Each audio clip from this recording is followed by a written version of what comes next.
Welcome back मेरे देश के भविष्य। आज का टॉपिक है human I and the colourful world. तो ह्यूमन आई तो सबको पता है, ठीक है, हमारी आंखें। लेकिन बात करते हैं कलरफुल वर्ल्ड की, तो दुनिया रंगीन है। हरे भरे पेड़, नीला आकाश, काले काले बादल, लाल पीले फूल। तो खुश तो बहुत हो गए तुम इन सब रंगीन चीजों को देखकर, लेकिन ये सब धोखा है।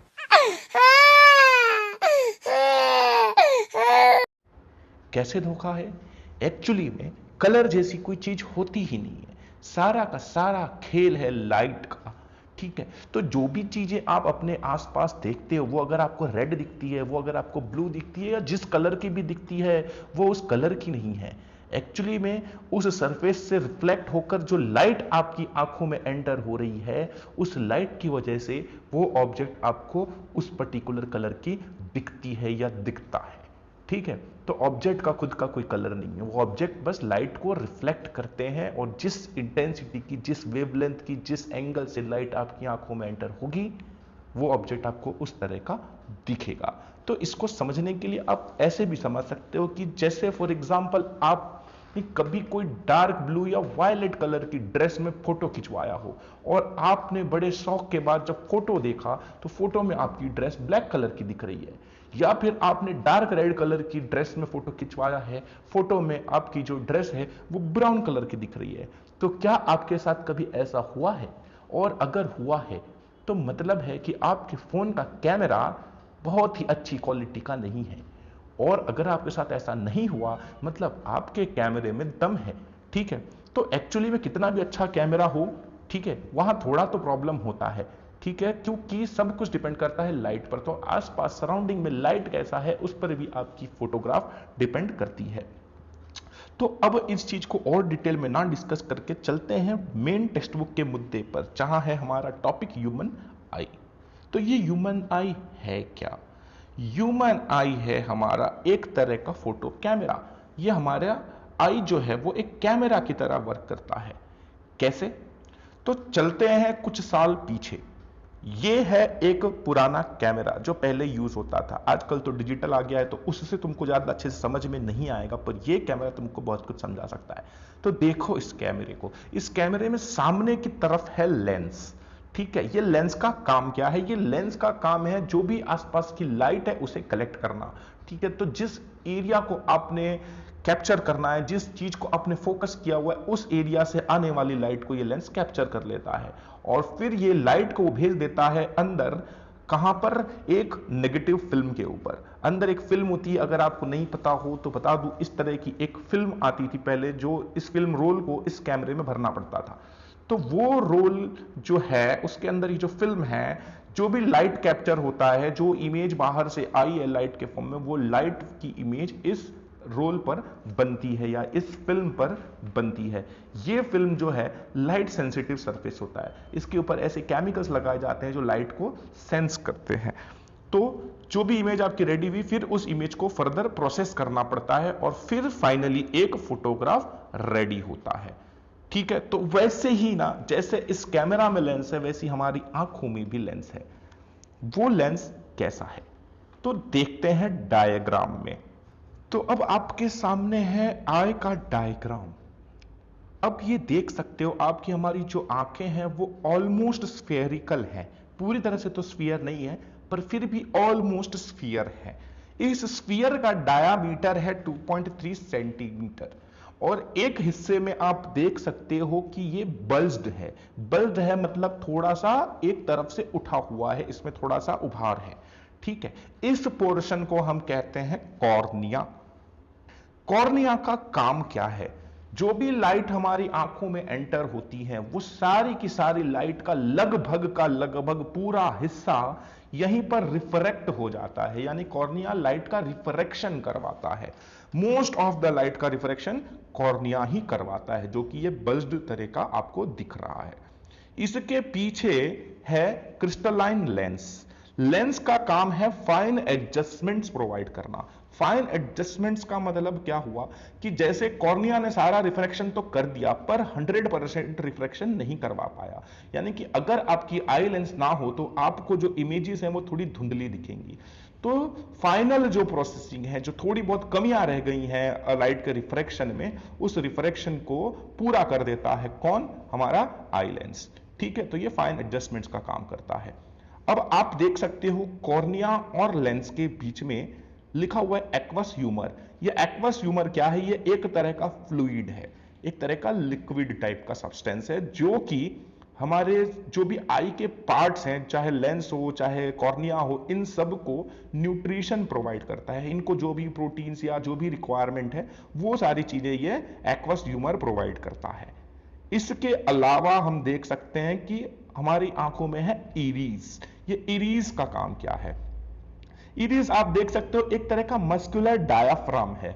मस्कुलर मतलब मसल्स का बना हुआ, और डायाफ्राम मतलब एक पर्दे की तरह है। ठीक है, इसका काम है प्यूपिल की साइज को कंट्रोल करना, प्यूपिल की साइज को बड़ा या छोटा करना जरूरत के हिसाब से। तो ये प्यूपिल क्या है, ये इरीज क्या है? आप देख सकते हो इरीज के साथ साथ ही प्यूपिल चिपका हुआ है डायग्राम में।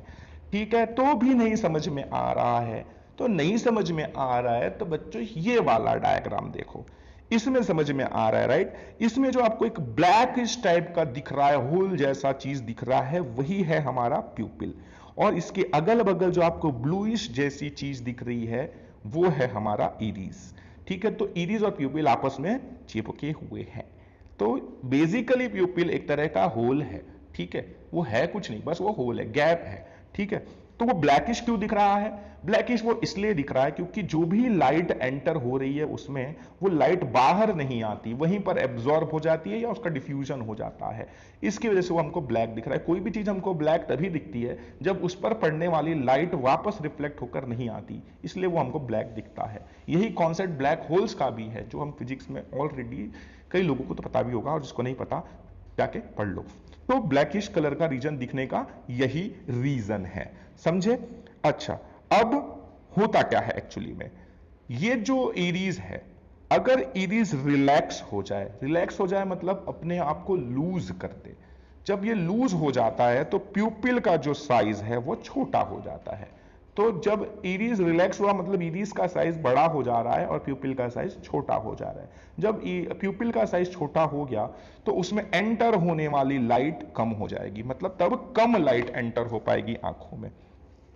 और जब हमारा इरिस कॉन्ट्रैक्ट होता है मतलब सिकुड़ता है, यानी अपने आप को वो छोटा करता है, तो उस वजह से हमारा जो प्यूपिल है वो बड़ा हो जाता है। तो इरिस के छोटे होने से प्यूपिल बड़ा हो रहा है, और जब प्यूपिल बड़ा होता है तो ज्यादा अमाउंट ऑफ लाइट आंखों में एंटर कर सकती है। तो अब आप ये समझ ही गए होंगे कि इसका काम क्या है, ये क्यों छोटा और बड़ा होता है और क्यों इसको एडजस्ट करता है। क्योंकि हम हर वक्त एक ही तरह की लाइट इंटेंसिटी में प्रेजेंट नहीं होते। अगर कम लाइट के एरिया में आप हैं, ठीक है, तो उस हिसाब से आपके प्यूपिल के साइज को बड़ा होना पड़ेगा ताकि ज्यादा से ज्यादा लाइट एंटर हो सके, ताकि बाहर सराउंडिंग में जो कम लाइट है उसमें से ज्यादा हम खींच सकें, ताकि हमको इमेजेस क्लियर दिखें, ऑब्जेक्ट्स हमको क्लियरली दिखें। तो ये काम इरिस और प्यूपिल मिलकर करते हैं। इसके अलावा अगर कभी आप ज्यादा लाइट वाले एरिया में हो तो आपने देखा होगा आपकी आंखें ऑटोमेटिकली छोटी जाती हैं, बहुत ही स्ट्रेस देकर देखते हैं। क्यों ऐसा होता है? क्योंकि तब आप क्या करते हो, आपकी जो इरीज है ना वो रिलैक्स हो जाते हैं और प्यूपिल का साइज छोटा हो जाता है, इसलिए आपकी आंखें इस तरह से सिकुड़ जाती है।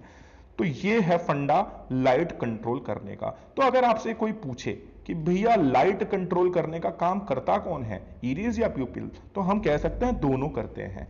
क्यों भाई दोनों करते हैं? क्योंकि बेसिकली तो प्यूपिल का काम है, लेकिन प्यूपिल को कौन कंट्रोल कर रहा है? इरिस। ठीक है, तो अगर आपसे पूछे कि कौन करता है तो आप बोलोगे दोनों करते हैं, और बोले नहीं नहीं कोई एक ही नाम बताओ, तो आप किसका नाम लोगे? प्यूपिल का नाम लोगे। क्लियर है? अच्छा, ये चीज आपने और भी ऑब्जर्व की होगी कि जब कभी आप बाहर धूप में थे और धूप से अचानक आप घर में एंटर होते हो और घर में लाइट वगैरह नहीं जल रही है, तो आपको ना सब चीजें ना थोड़ी देर के लिए दिखेंगी ही नहीं। क्यों नहीं दिखती हैं? क्योंकि आप बाहर थे तो उस हिसाब से आपका इरिस जो था वो किस तरह से एडजस्ट था, उसको कम लाइट चाहिए थी। ठीक है, कम लाइट के लिए इरिस क्या हो गया था? रिलैक्स हो गया था, जिसकी वजह से प्यूपिल छोटा हो गया था और कम लाइट एंटर हो रही थी।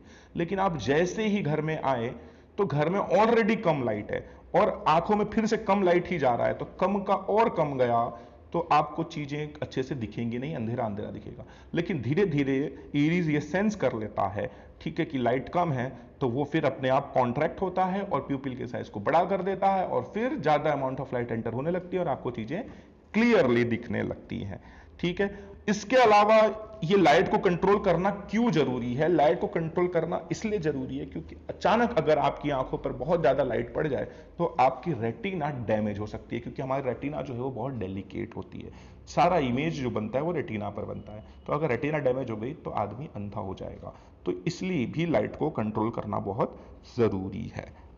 तो लाइट एंटर करवा ली हमने, लेंसेस पर रिफ्रैक्शन करवा लिया, कॉर्निया का भी रिफ्रैक्शन करवा लिया, सब होने के बाद हमारे रेटिना पर एक इन्वर्टेड इमेज बनती है। अब ये रेटिना है क्या? रेटिना एक डेलिकेट मेम्ब्रेन है जिसके ऊपर बहुत सारे लाइट सेंसिटिव सेल्स प्रेजेंट होते हैं। लाइट सेंसिटिव सेल्स का काम क्या है? जैसे ही इन सेल्स पर लाइट पड़ती है ये एक्टिवेट हो जाते हैं, और एक्टिवेट होते ही इलेक्ट्रिकल सिग्नल्स जनरेट करते हैं। फिर ये इलेक्ट्रिकल सिग्नल्स ऑप्टिक नर्व की मदद से ब्रेन तक पहुंचता है। तो डायग्राम में ये सारी चीजें आपको दिख रही हैं, बराबर है? कैसे लाइट आई, कॉर्निया से रिफ्रेक्ट हुआ, फिर बचा कुचा रिफ्रेक्शन हुआ आपके लेंस पर, फिर प्यूपिल के थ्रू वो एंटर होते हुए पहुंच गई कहां पर? रेटिना पर। रेटिना पर लाइट सेंसिटिव सेल्स थे, वहां जैसे ही लाइट इंसिडेंट हुई एक्टिव हो गए सेल्स, उन्होंने इलेक्ट्रिकल सिग्नल्स जनरेट किए। इलेक्ट्रिकल सिग्नल्स ऑप्टिक नर्व के रास्ते पहुंचे कहां? ब्रेन में।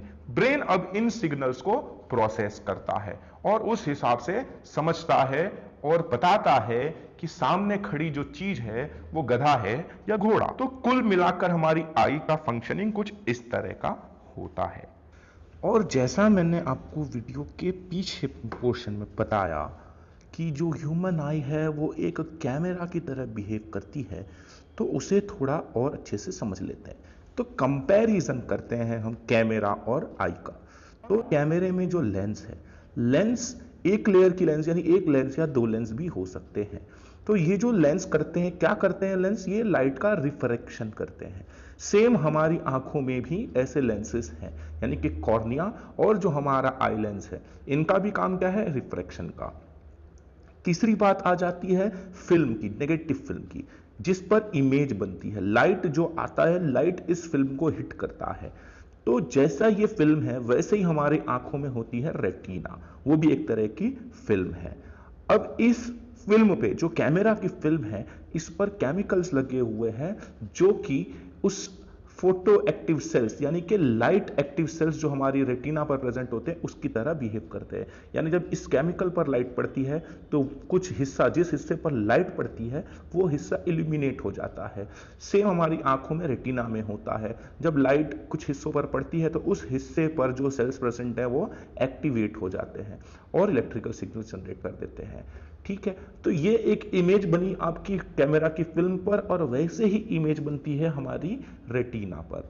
इसके बाद का स्टेप आता है प्रोसेसिंग का। तो कैमरे में फिर हम नेगेटिव को प्रोसेस करके फाइनल फोटोग्राफ तैयार करते हैं। सेम हमारी आंखों में भी होता है। रेटिना पर जो इमेज बनी है वो इलेक्ट्रिकल सिग्नल्स पहुंचते हैं कहां पर? हमारे ब्रेन में। फिर वो ब्रेन उसको प्रोसेस करता है, तो जो प्रोसेसिंग का काम है वो ब्रेन में होता है। वैसे ही कैमरा का जो फोटो प्रोसेसिंग का काम होता है वो कलर लैब में होता है, यानी कि फोटो की लैब होती है अलग से, वहां प्रोसेसिंग होता है। तो वो लैब और हमारा ब्रेन एक जैसा हो गया। तो इस तरह से कुछ दोनों में सिमिलैरिटीज है। तो आज के लिए फिलहाल इतना ही। आगे का टॉपिक लेके बहुत जल्द मिलेंगे। तब तक के लिए पढ़ाई करो और देश की सेवा करो। Good bye.